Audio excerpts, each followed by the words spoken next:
everybody.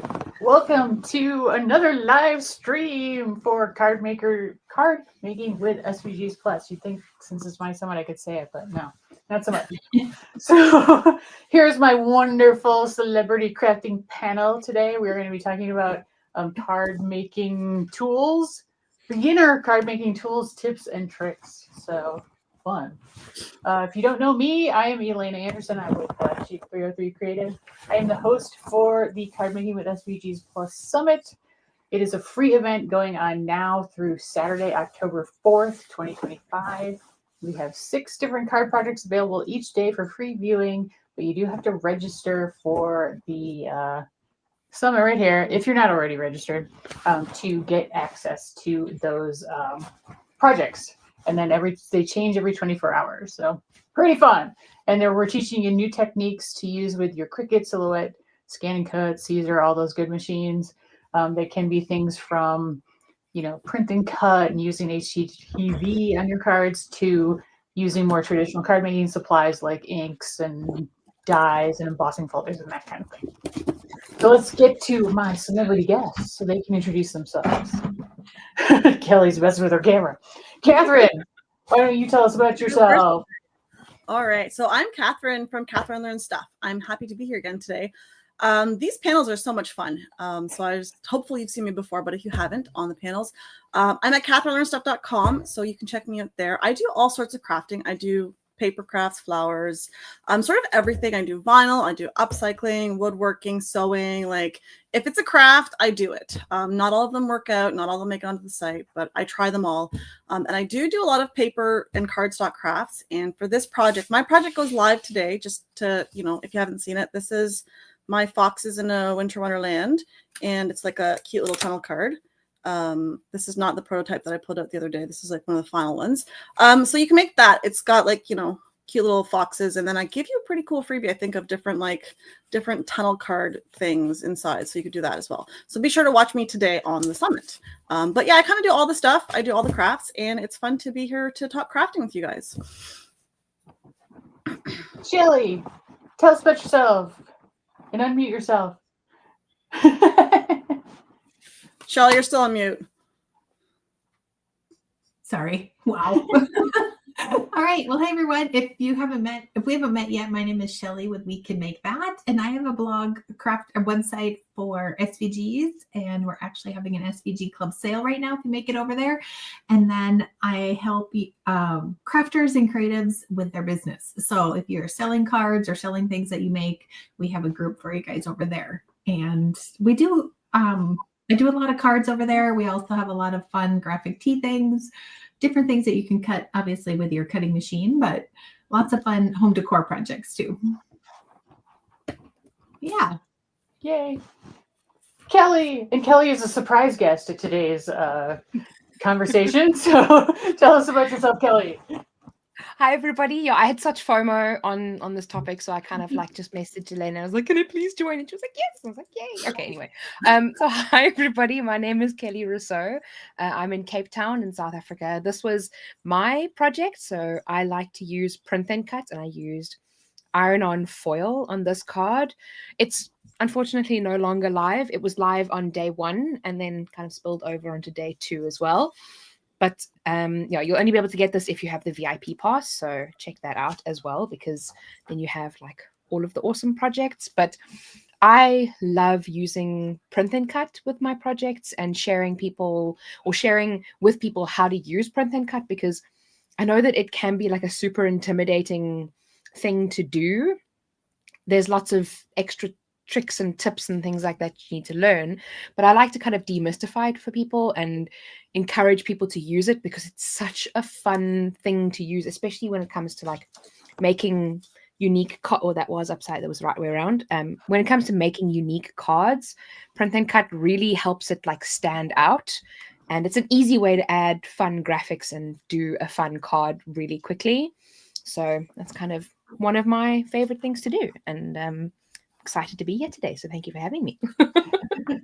We're thrilled you're here. No problem at all. Yay. And Aaron's in the background somewhere. Okay, guys, so we're here to talk about beginner card making tools, tips, and tricks. So, what is Kelly? I'm gonna go back the other way.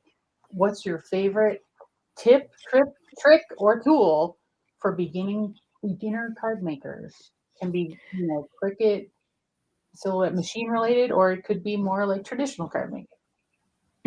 It's a good question. So for me, I kind of like just making things in bulk and having fun and playing, because that's kind of why I have this box of tricks behind me, because sometimes I'll be in the mood to play with my inks and things like that. And then I will take out my Tim Holtz glass mat and I'll, play around with my oxide inks, and I'll just have fun, just play with colors, combine colors, just create something in the moment that is fun, that speaks to you, a color palette.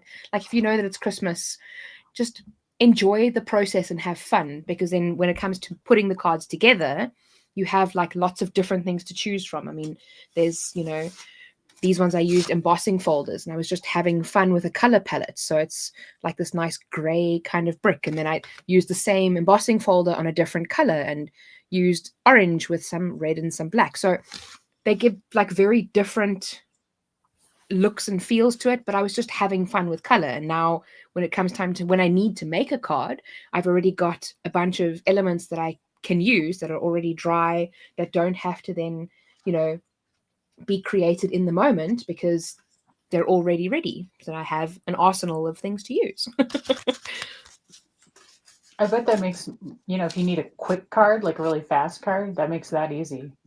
Exactly. And because you're playing with like colors and things like that all at the same time, I feel like you tend to experiment with a few more things and you learn a little bit better, because you're doing the same thing over and over and over again, like 5 times in a row, playing with the colors. So when you're starting out, it's all about experimenting. And when you experiment several times in the same kind of crafting session, you get to reinforce that behavior or technique that you're playing around with. So I find it quite useful.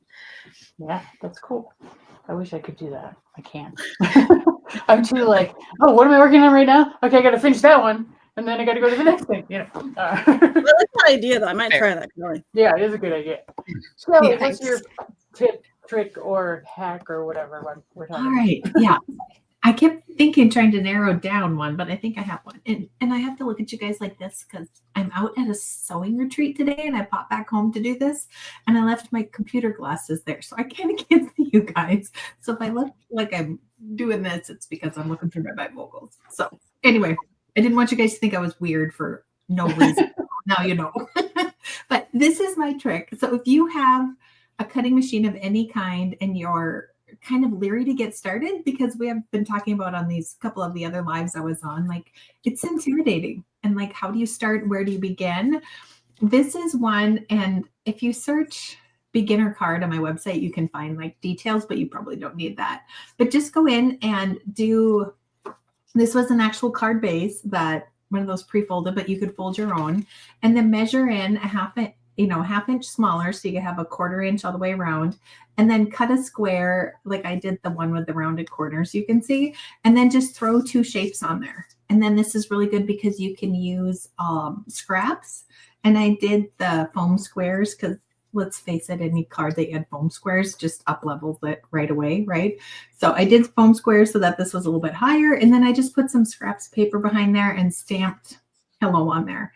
But it's such a basic card, and I don't know, it just, once you start to create, it's easier to keep creating. Like Kelly was just saying with her box of tricks right there, once you start doing it, it just starts inspiring other things. So this is a good one. And then I used the rhinestone thing that I have, and I put a couple of rhinestones.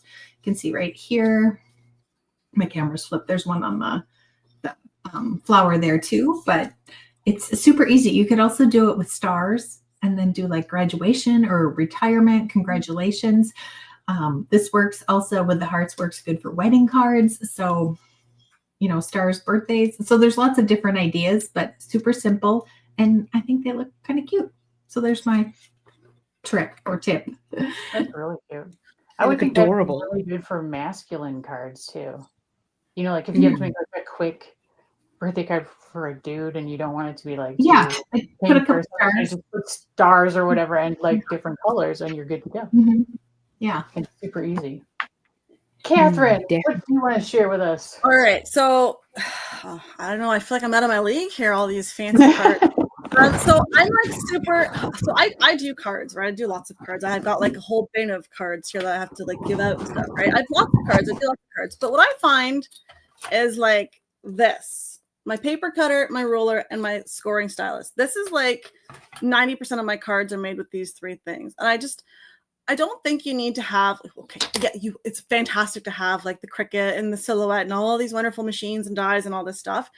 But to start out, I don't think you need it. I think really like this, your paper cutter, and honestly, that's enough. And like, obviously it's paper, right? But like, you don't need to have a fancy printer or a fancy machine. You can really make beautiful cards with like such simple tools that it's amazing. And so like, I started making cards a few years ago, and my first cards were like, they were, kind of wonky, but in comparison to like what you could do with it, it's amazing. And over time, like you practice with just the simple tools and you can make really amazing cards with really, really simple tools. So I don't want people to be scared that like, oh, I need to buy. Like, sure you can, but you don't need to. You can make really great cards with just simple tools and some nice paper. So those are my tools that I use like always for cards. So true. I love that. Good. I'm going to kind of jump on that. Oh, go ahead. No, I was going to say, I think we also get caught up in a lot of like when it comes to like people that are sharing all the tools and things like that they have, we always get so caught up in, oh, I need that. But very often, like you're saying, when you go back to basics and just use the simple tools, those can have such a strong impact. I love that. Very, very clever. Yeah. So building on that a little bit, so I'm going to show you my card for the summit, which is available on Saturday. Now this is sewing, so don't look at the middle. But all I did to like sort of, it's a very simple image on the front, so it could be anything. You could cut out a sweater. This could be paper. I just sewed it for the purpose of the summit, but I just adding a little, like a piece of glitter paper behind it to give it a border, and then like the striped paper just kind of jazzes it up just a little bit extra. So like, don't get too hung up on everything has to be a solid color. You can combine like your patterns with your like simple objects, kind of like Shelley's hearts have like a little pattern, and what Catherine's talking about.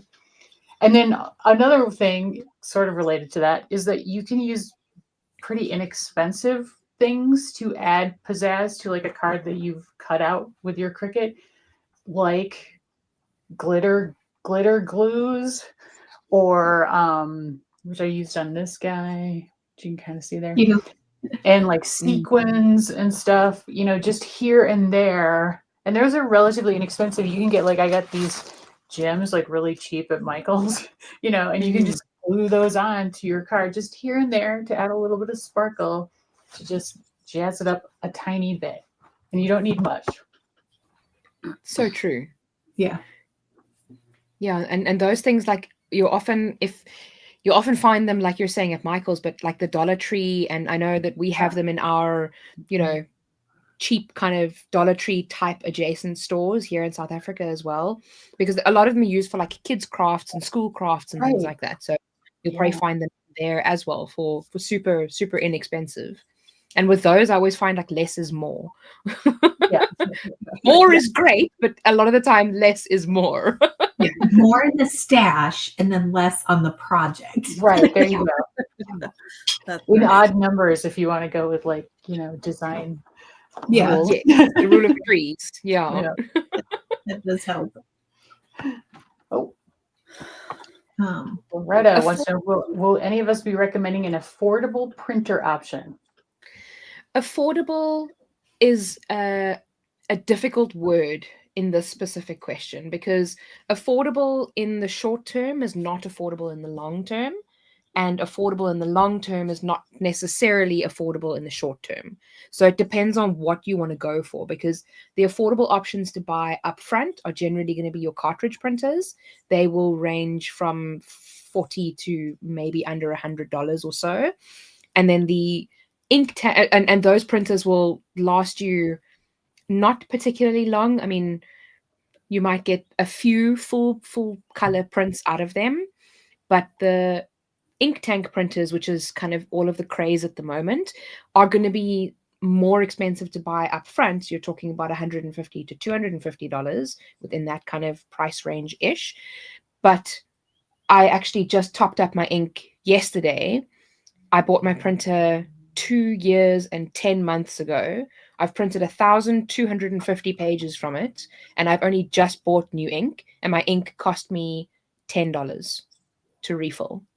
So it cost me $150 to buy when I first bought it 2 years and 10 months ago. 1,250 pages later, $10. And I only refilled the black ink because the other colors are still relatively, there's like 30%, 40%, kind of 40% ish. So it's ridiculously economical on ink. So it just depends on which one you're going for. Yeah, that's awesome. I think you also want to look at the resolution, because you might find a really cheap printer, and then when it prints things out, you're like, well, that looks cheesy, so I don't really want to put it on a card.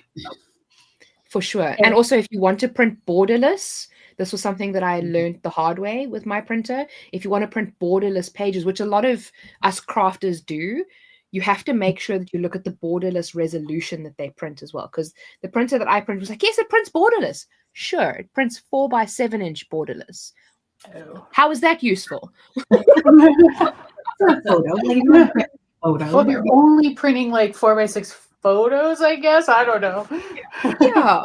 Oh, I was so annoyed. So, but I mean, it's not the end of the world, but still. Right. So I think that's some pretty good things to think about, Kelly. I just want to say, and I'm not in the States, so this doesn't affect me, and it might not affect Kelly, but I hear that in the US that there's some pretty good Black Friday sales coming up, as typically happens. So it might be good to like research what the ink costs are and what printer costs are beforehand, so that you could like maybe get a good deal on a printer for Black Friday. We here in Canada typically have printer sales before tax season. Oh. So, but those are some good things to think about, Kelly. I hadn't thought about it, but I bought mine.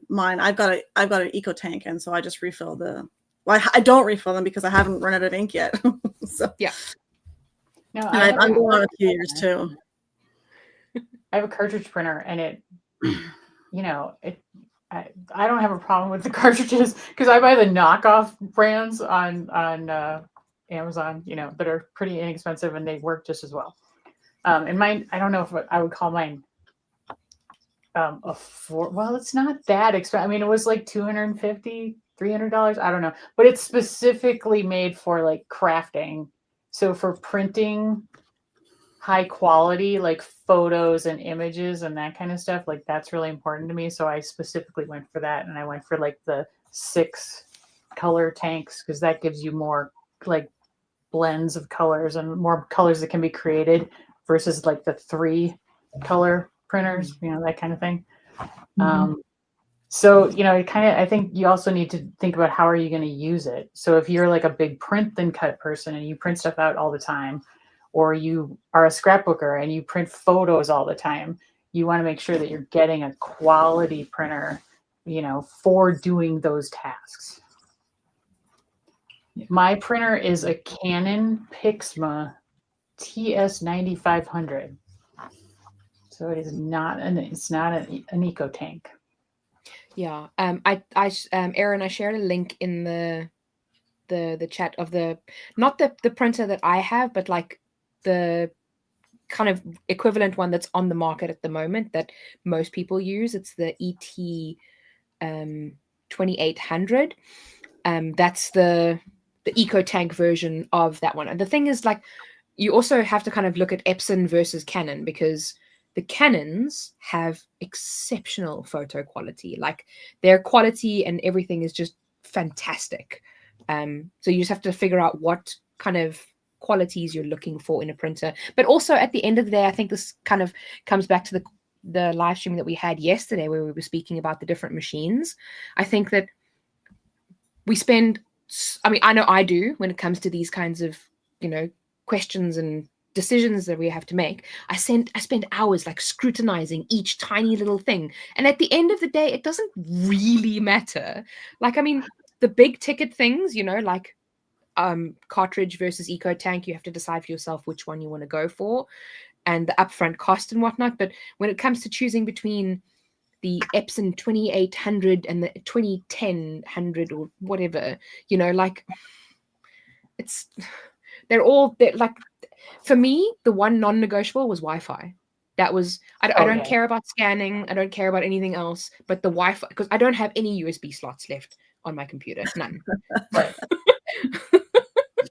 So that's like prime real estate. So I have to have Wi-Fi on my printer. Wi-Fi is good. I mean, I send things to my phone to print when I'm like, oh, I need to print this. Just click it and off it goes. Wi-Fi is a must. Yeah, absolutely. What is your favorite non-crafty supply to use on cards? Who wants to take that one? I'll have to think about it. I don't know. I have a bunch of cards in front of me that I was giving out, but none of them have non-crafting supplies. Does ribbon count as a or twine count as a non-crafty supply? Not really. Right. Yeah, somebody talked about baker's twine. I like to use that too. I use that too. But I will say, kind of related to that, is that if you should, like, to save some money, there are usually, like, foam tape is a good example. There's like the craft version of foam tape, and then there's like the regular everyday version of foam tape. And it's the exact same product, like 3M or Scotch or whatever it is. Like, they make one for crafting, and then they make one for just regular. And if you buy a crafting one, it's like 2 times as expensive or a couple dollars more than the just non-crafting one. So if you're looking at stuff that's like got double uses or versions, go with the non-crafting one. Yeah, because that's going to be less expensive. Very true. Although I suppose if you're a scrapbooker, it may become a little bit difficult because you need to go for non-acid or acid-free things. So in that case, you would need to make sure that you're going for the acid-free things if you're using photos, because obviously that will leach into the photos and whatnot. That's the only caveat. Yeah. If there's any difference on the foam tape, but I don't know. I don't know. You're absolutely right on that. Shelley actually mentioned the foam tape earlier, and I wanted to I don't know if it's a very widely used black foam tape. Oh yeah. I could use some black foam tape. Foam tape is awesome. I was my mind was blown. Sorry again? You got such a big amount of it. Yeah. And this is even after I've been using it for a while. So it's probably like, quite a bit further down. But it's just like when you're working with darker colors and things like that, you have the white foam tape that just it just draws your eye to it. So that having just the black and the white, you can see which one I end up using the most. But, it's just such a nice alternative just to have the black one.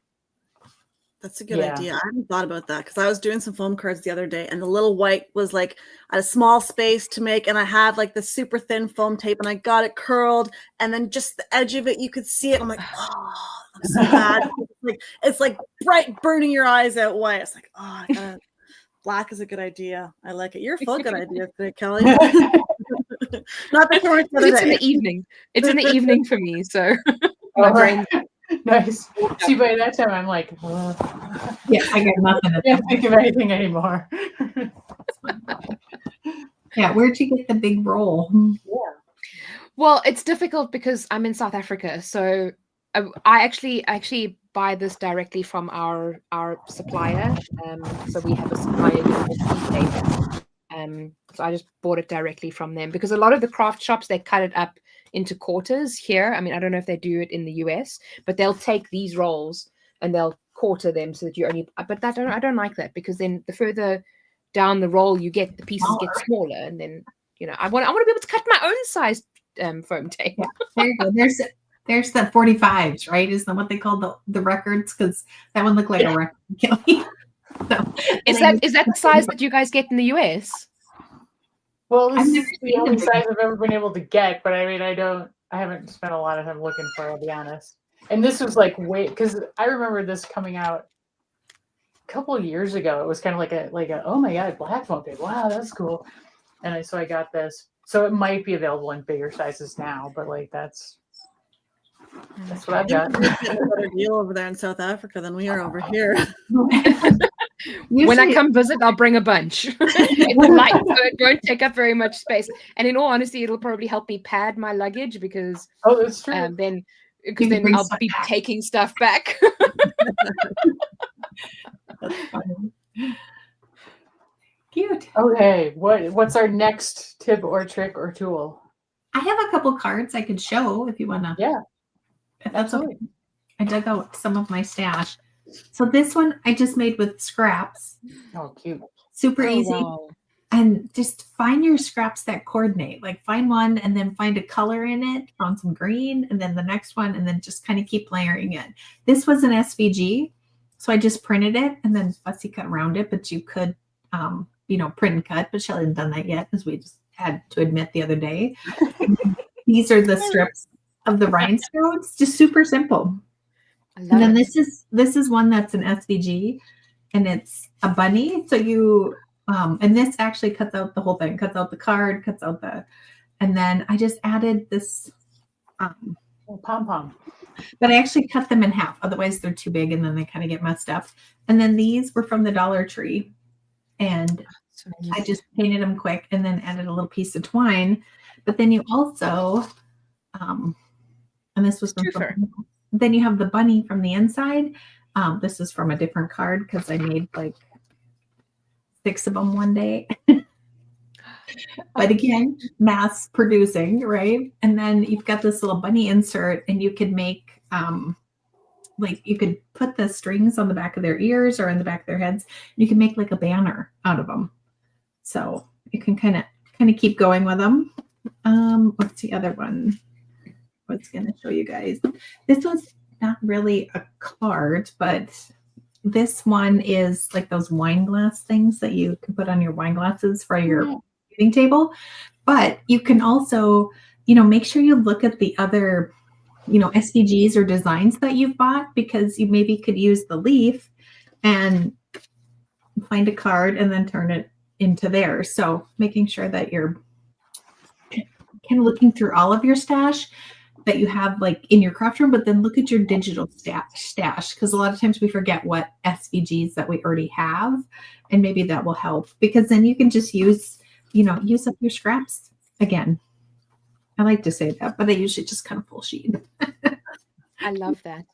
Those are And great I also- examples, though. Yeah, like simple, but just by using like pattern paper or like little bits of rhinestones, you're like really jazzing it up and making it look super cool. But it's really very simple and beginner friendly, Yeah. Yeah. And I was Keep Shelly, I adding also to it. got Sorry. really distracted because I was looking at your necklace. Oh. The little pair of scissors. It's just scissors. oh, cute. Oh, And I mean, how cute. it's red scissors on there. And then it came with a pair of earrings that are glue. But Oh. so there's little dangling glue bottles. So, but I'm at that sewing retreat, so I'm like, I got to put my scissor necklace on Sure. I love it. so I can use my sewing machine. Yeah. Do we put full sheets of paper on our mats, or do you cut up your papers to fit on one mat when you cut? It depends If on what I I cut. cannot use a full sheet, I will, and I have a scrap that fits, I'll use that. It sort of depends on what it is that I'm cutting. How about everybody else? Yeah. I Yeah. like to use scraps if I can. I don't always have the patience to go through my bin of scraps to find what I need. I know all you guys laughing at my bin of scrap paper. fine. I won't take it personally. It's all safe in that bin, okay? If it ever rains in my basement, that paper is safe. That is true. That is very true. But no, but I'll try to use scraps as much as I can, and even in my videos that I do for like these summits. I don't know if I did it on this one, but I will pull out like I'll do like the fancy. This is what you should have, but here I'm going to use this scrap paper because it's the color that I need, and this is how I craft, right? And we all have scraps, so if I can use scraps, I will. And I'll even like be a little bit off shade just to use that scrap piece of paper instead of using like a full sheet that's the perfect color that I want. So I will use scraps a lot.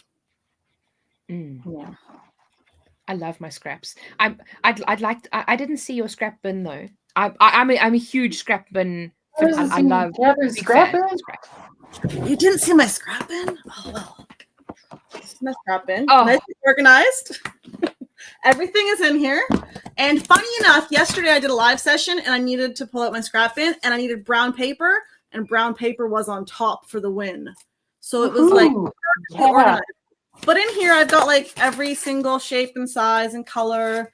And recently I've started to like, this is a bad example, but I actually like trim them so that there's like a usable piece, so that it's not like some random, like, what am I going to do with this, right? Like, this should really be cut into a square. So I tried to keep them, like, organized into actual usable shapes and sizes, as opposed to, like, you know, do I really need, let me just show you a good piece here that I don't need. No, I don't have one. I've been emptying this out a lot. So, but I've got these, like, you know, do I need a piece this small? I do, because it's kind of like a cool design, right? You never know when I'm going to do that. So there you go. That's my bin. That's my bin of paper. It's like, but it's perfect right under my feet here, and I can always grab it. I love that. All I want to do is organize that scrap bin of paper. That's like, well, when you come to Canada, you are more than welcome to come and organize my scrap bin for me. yes, I love I it. have mine Makes me so organized happy. by color. Yeah. Tina wants to know, what size of scraps do you guys save? Yes. Like what size? What's the Yes. smallest piece you would say? Oh, just anything. Okay. Pretty If much I'm everything. if it's smaller than a quarter of a piece of paper, like an 8.5 by 11, I probably don't save it. I Can't try say to it for sure. 2 by 3 is probably the smallest that I'm gonna like save. I have saved like 2 by 2 squares because like if it's a perfect square, like you could use it for something. Like even That's like, true. you know, right? Like even like a 1 by 1 square for something, whatever, like you're cutting it out like in Shelly's cards, those little hearts, right? Like you can reuse that for something. Yeah, or stamps. Like if you've got a little stamp and you want to fussy cut something out. So yeah, I think it's probably ½ inch, or no, probably about an inch or bigger. I usually keep them, but I have mine all organized in 12 by 12 Ziplocs, and then I have them organized by color. And if you really don't want to save the small pieces, just cut them, get a little punch, a circle punch, Good idea. and just punch circles and then put those aside. I mean, I saw Kathy saying she hasn't been saving scraps. She said, is that necessary? No, absolutely not. It's not necessary. But it just depends on if you want to be more economical with your paper use. You know, you would still be able to do things with that paper. But if you're not somebody that, I mean, I'm a little bit of a hoarder. There are signs. There are signs everywhere in the background. I hate throwing things away. Are you like slightly hoardery like everybody? I don't know. Exactly. Part of the job Exactly. description. Yeah, for sure. So, I mean, I have like little bags filled with, I was speaking yesterday when I made the Brandy's Joy card. It has the little glitter part and it has the little stars in the hat. Yeah. I saved all of those little stars in the circles. What am I going to use them for? Not a clue. But I saved them because I might be able to. So, I mean, that is technically a scrap, and I saved that. Right. I like Loretta says you're a collector. Oh, there you go. That's I'm doing it. advanced collecting. Right. Yeah. That's the you. I get angry sometimes at my scraps though, because like I'll make a big mess here on my desk when I'm working, right? And then I'm like, I just gotta clean up, and I have like, you know, little hearts and I'm just like, no, that's it, everything's in the garbage. And I throw it all in the garbage. Then I'm like looking at my garbage can that's overflowing with paper. I'm like, do I need to go back in there and like get some of that scrap paper out? But no, it's sometimes it's gotta go. But I like to save as much as I can. We can always reuse it. Yeah. One day. And I like just want to the number of times that I've been looking for a piece of paper in a specific color, like Catherine was saying, I mean, even if it's like just a slightly different shade, I'll still use it. But the number of times that I've been looking for a specific size in a specific shade, and I've had that exact piece of paper that's perfect fit for the project. So now I don't have to, now I can use something that I would otherwise have thrown away. So I'm saving, in my opinion, that's girl math or crafter math. I'm saving money. That's a free project if I managed to cut it out of a piece of scrap that I would have otherwise thrown away. If it's like a cool pattern, I'll definitely save it. And I save like probably smaller pieces of glitter cardstock and like foil cardstock, the ones that are pricier than I would otherwise. I just have to I have to get out of the hoarder mindset, or the collector mindset, because my it's, can we change our to do it? Elena, can we change our descriptions in the summit from like crafter, maker, and then add collector at the end of it? Yeah, there you go. Right. Yeah. Yeah. Linda says she feels normal in this group. You are among friends. Yeah. Right. So collecting scraps is not necessary. I think you is what I say.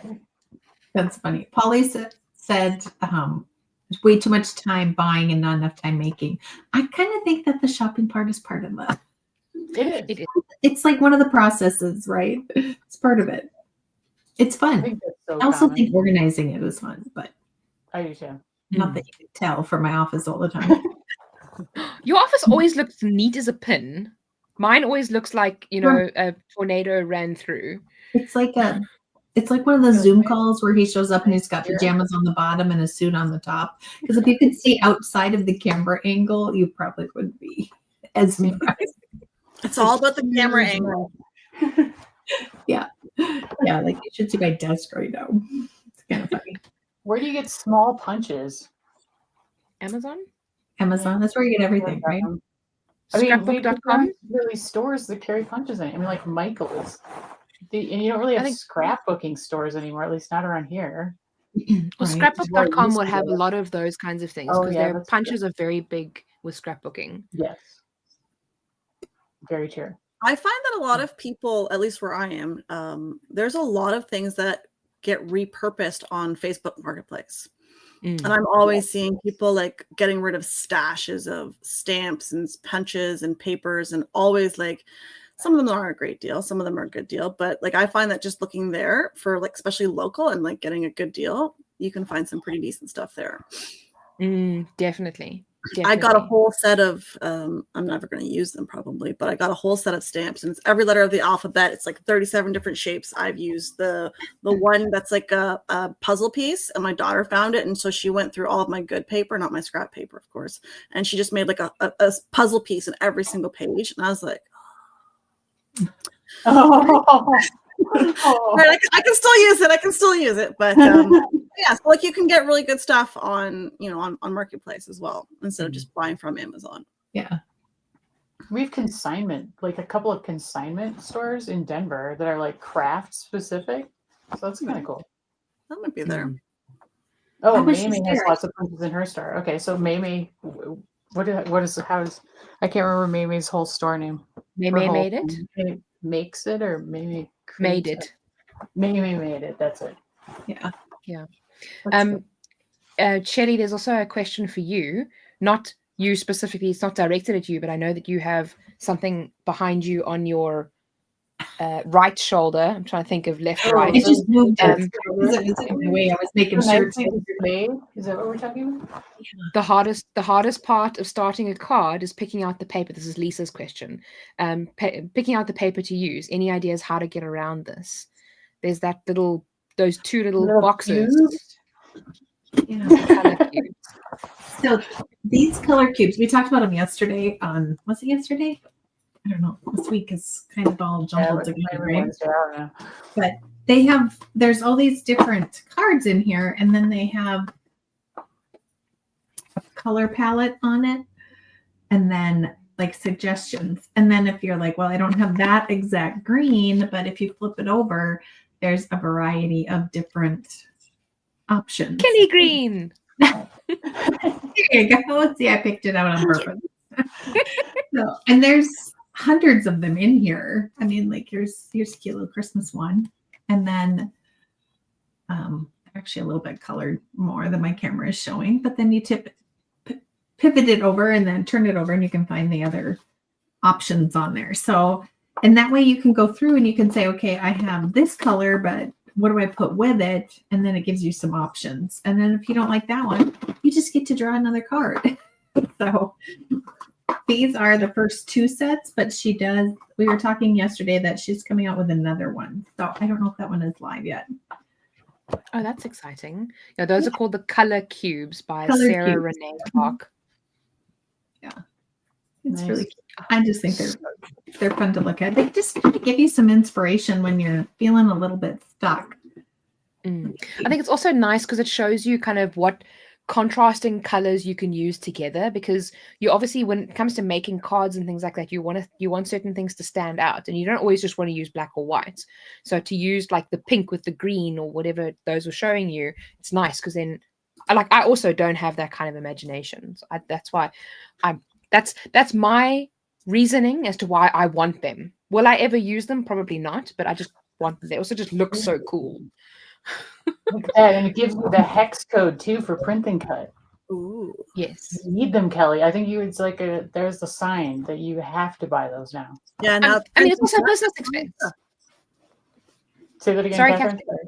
Oh no, I just said Kelly's all about print and cut, so she needs it. Yeah. That's Use it. those hex codes. Line from above. So Yeah. Nice. Oh, my word, Becky. Oh, yeah. Yes. Oh, yes. We can all feel that to our core. Becky, I know I have paper, I think, that is from like the 1990s over in my 12 by 12 cardstock when I was like, I'm going to be a major scrapbooker. I'm going to do all this stuff. And I never did. But I just can't do anything with it because I love it so much. And now it's discontinued. Yeah.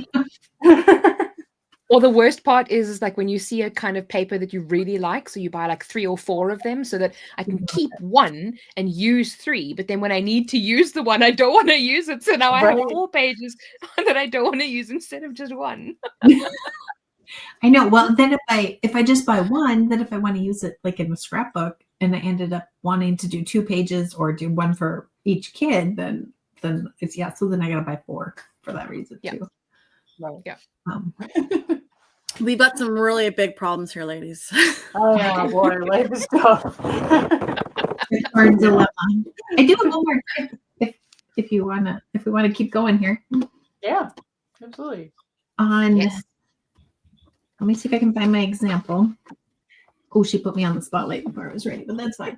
So no, it's good. Here it is. Okay, this is one that I did with another crafter. It was her design, and she had these words that were just printed out, and all you do is print them out and then cut them. So you can cut it like, this one's in a tag, this one's fussy cut, this one I just colored, cut it out and then backed it. But this yellow behind there, I'll see if my camera can focus.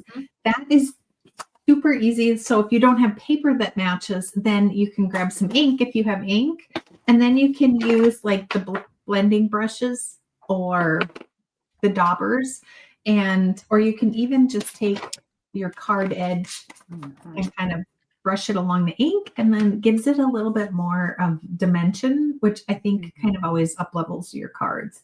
So adding a color with inking, this one I added just some green on the bottom, and then I did some blue. But that shows a little bit more. Just kind of add, again, some definition to it.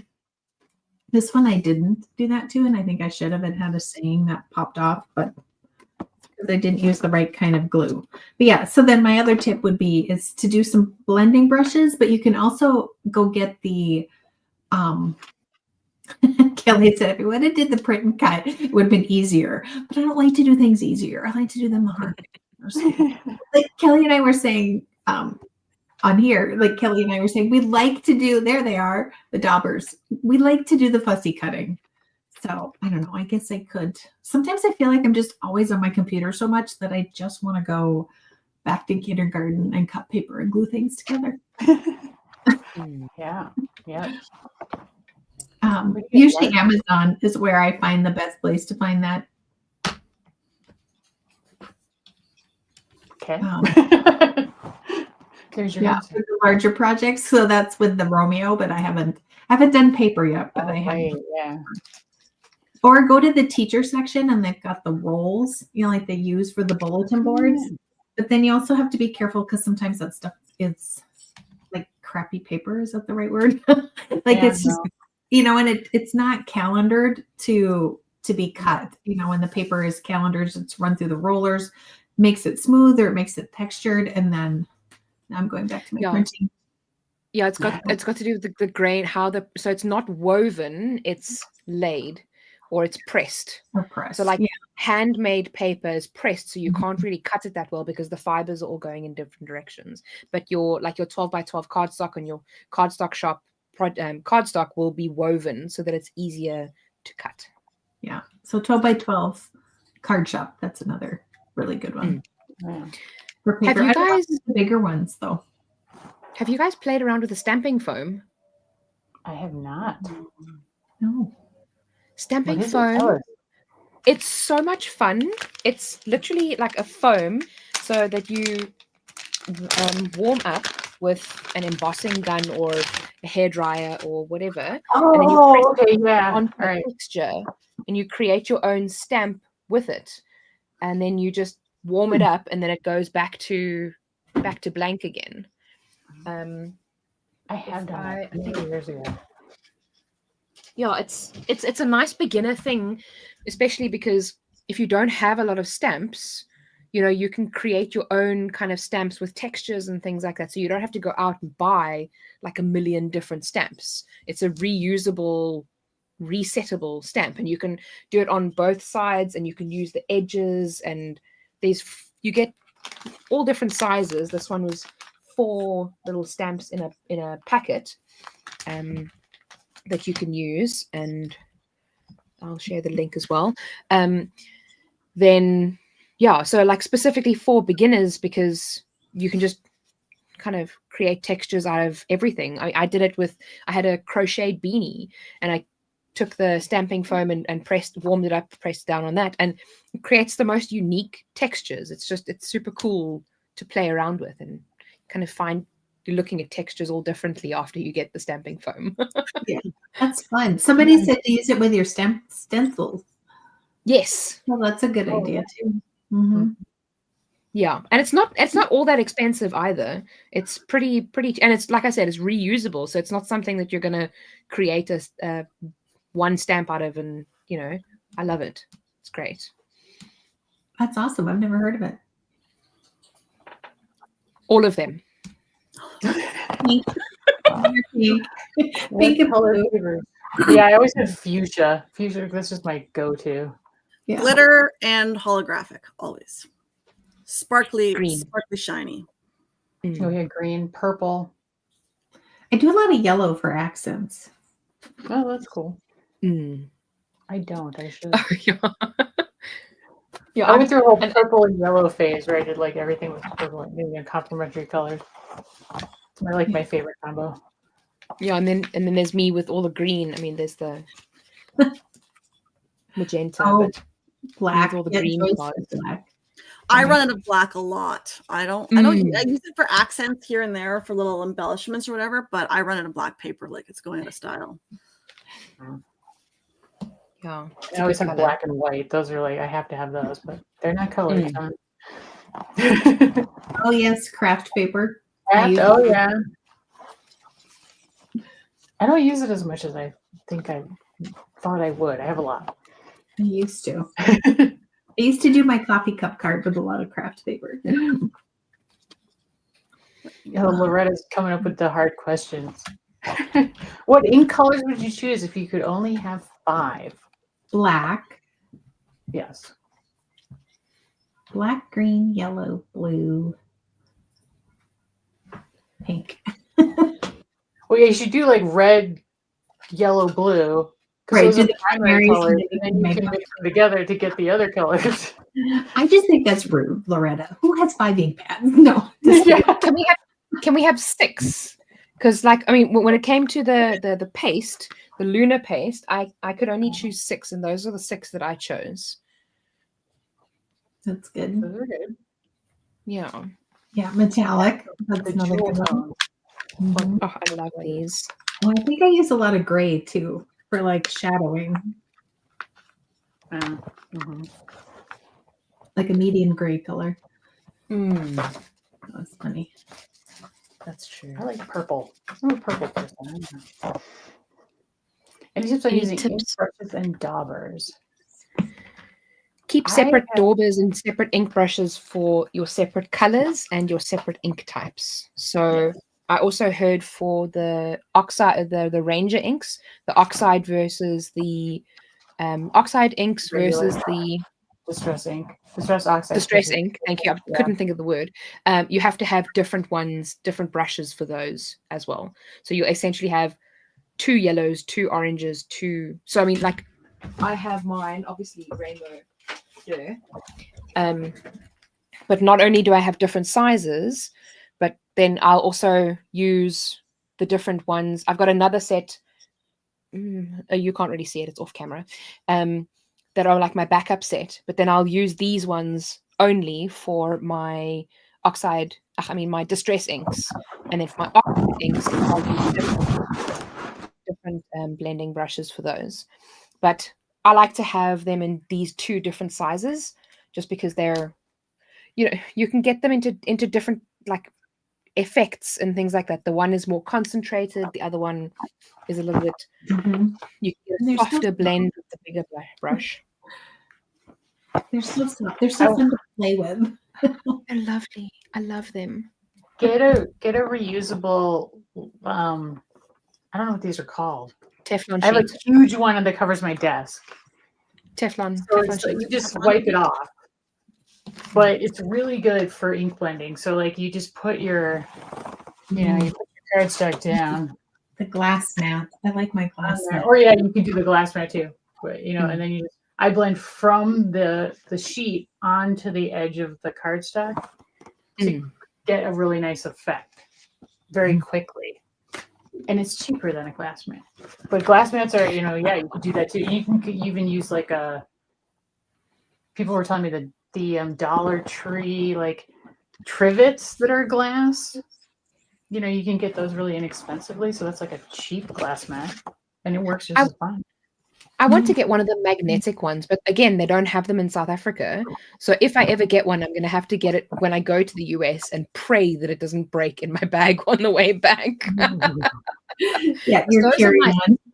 Yeah, exactly, definitely. Because those are nice because you can stick the piece of paper down and you can, because when you're working with the blending brushes and the paper, I often like bend the paper because I'm not paying attention because I'm lazy. And then I end up bending the paper and I'm like, I want one of the magnetic ones. It looks so cool. And some paper isn't great for blending on versus true. others. Yeah, that's true.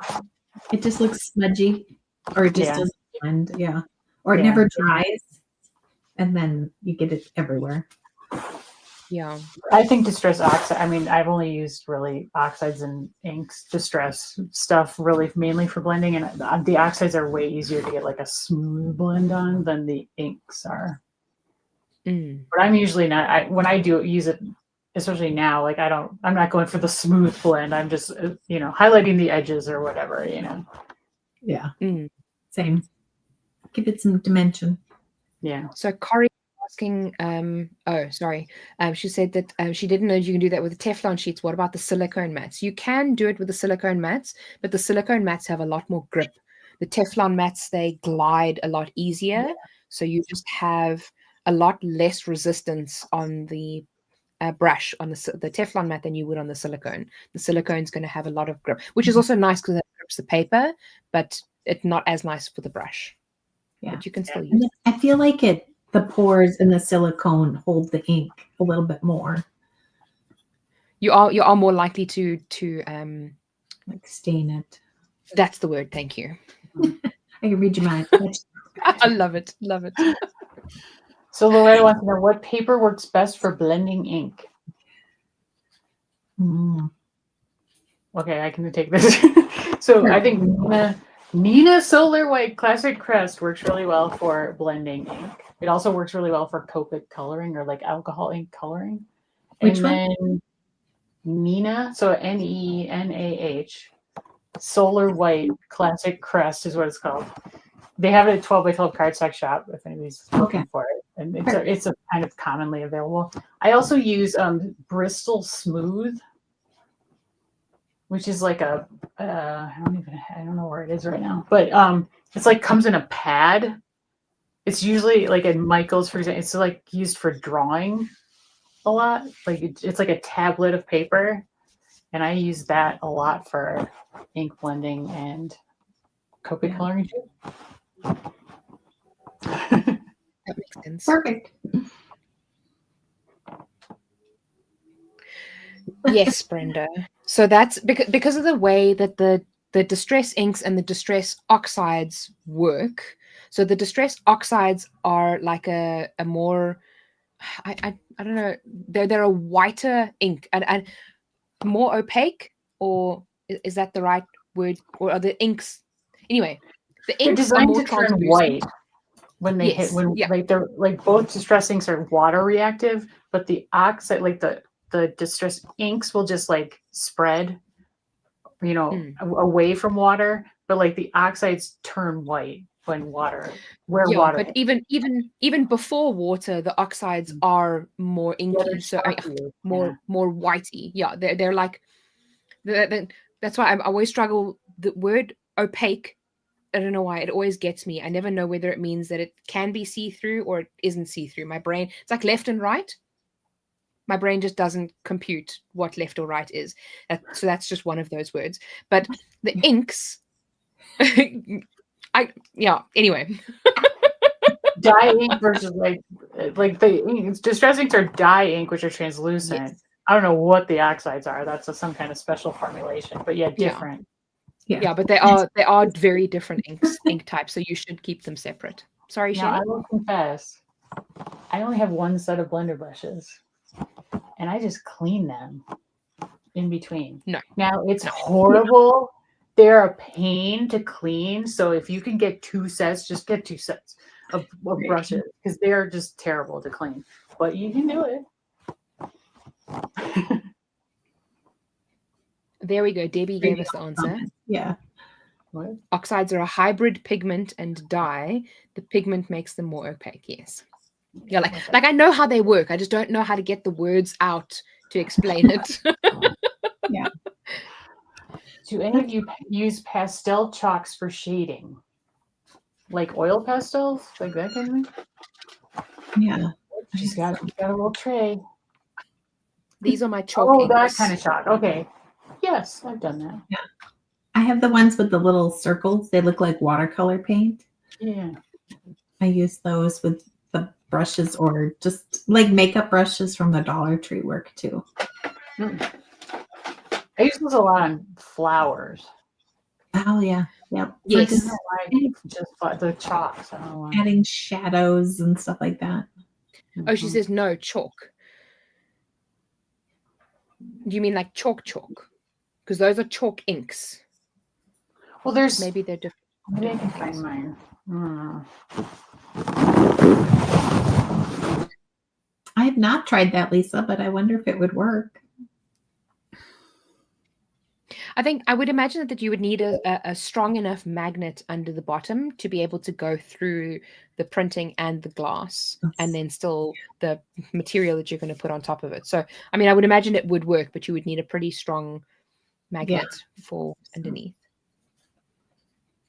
Yeah. Fun. Lots of ideas. Chalk. And you rub it, and it's chalk. They're like circles of color, and you rub your little thing on it, and then you rub it onto the paper. But like chalk itself, like the color chalks, I would think. I don't know if they would stay that well. Yeah, I was gonna say I think they would wipe off. You put the card in the envelope, and they take it out, and then it's blank. Yeah, it's maybe not that good to other parts. I don't know.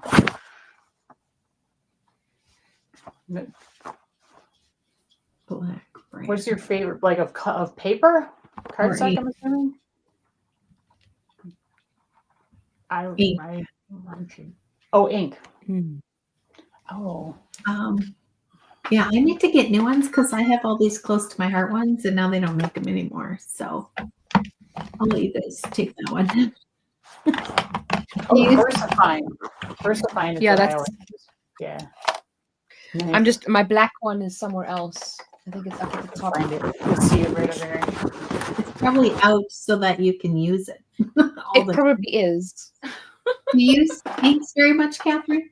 I do not even own any ink, so I'm totally out of my zone here. I don't use inks. I don't know. I thought about it. I was at a summit a few weeks ago, and someone said, "What kind of inks do you use? Why don't you use them?" I thought, well, I've got so many supplies. I don't like buying more supplies, so then I have to use more supplies, and it's kind of like this cycle. And I don't know if I start it, then I'm going to get sucked into it. And I've got so many things I want to do and work through And then you need a caddy for them, and then I know, and then I need more, but I haven't gotten into it yet. I'm a little hesitant to buy a whole new art supply to add to my thousands of things I already have. It all started with, I'm just going to get a Cricut, and then I'm going to get little paper, and then you take over the room, and you have a full-time job now. I know. Yep. I have that problem, but I don't have inks in that problem yet. Yeah. Time flies, yeah. Don't you do you. Oh, we're at an hour. My goodness. That went really fast. That did. That was fun. Yeah. It's always fun. Okay. Well, so we're at an hour, guys. So hopefully you got some good ideas here. I don't know if we stayed with beginner so much, but we're, it all can apply to beginners. So, Yeah. You start out a beginner, and then pretty soon you have a stack. Yeah. And then you're a collector. Yeah. Exactly. Right. Okay, so I'm going to announce the winner. Okay, because I forgot in the 10 a.m. Crafty Chat to announce the winner of the daily VIP pass giveaway. I'm going to announce that right now. So if you guys want to hang around, you can. Or I know you're busy, ladies, so you can go on your merry way. It's up to you. Thanks so much for having us. Okay. All right. Yeah. Thanks for Thank being you for here, having us. Bye, everyone. Bye, everybody. Kelly's going to stick around. Oh, I know. Okay, so my winner was Felicia. And Felicia, your email is your name plus some initials, maybe? So I will be emailing you with the info that you're the winner. So if your name's Felicia, you'll get an email from me either today or tomorrow. So look out for that. So congratulations to Felicia. Yay! And we'll have another one tomorrow. And I swear I will remember at the 10 a.m. Crafty Chat tomorrow to announce it then. So thanks you guys for being here. It's always so fun. These live streams have been really fun. So I hope you're enjoying them as much as we are, because I think all of us are having a great time. So thanks so much, and go back to watching some more videos at the summit, and have a great day.